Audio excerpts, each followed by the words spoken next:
Hi friends, అందరికీ praise the lord. పరిస్థితులను చూసి భయమేస్తుందా?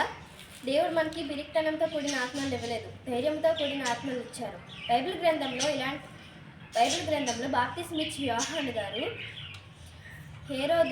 హేరోదు రాజు తన సహోదరుని భార్యతో ఉండటం తప్పని ఖండించినందుకే ఆయన్ని చర్చల్లో వేశారు తెలుసా. అయినా ఆయన భయపడలేదు, ధైర్యంతో ఉన్నారు. ధైర్యంతో ఉన్నందుకు కూడా ఆయన తలను ఖండించినందున ఇలాంటి విషయాన్ని లండన్లో జరిగింది. 1478లో లండన్లో థామస్ మోర్ జన్మించారు. అతను కూడా చాలా ధైర్యశాలి. అతను ఆ కాలంలో ఉండే రాజు 8వ హెన్రీ. ఆయన భార్య అయిన కేథరిన్కు సంతానం లేనందున ఆయన తనని విడనాడాడు. తన భార్య అయిన కేథరిన్ని విడనాడి అనిబ్రోనిస్ని వివాహం చేసుకున్నారు.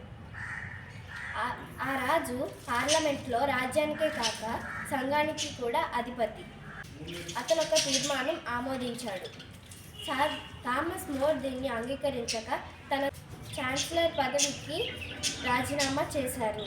1534న థామస్ మోర్ని లండన్లో ఉన్న కోటలో బంధించారు. అయినను అతను ధైర్యంగానే ఉన్నాడు. అతని మీద రాజద్రోహం మోపారు.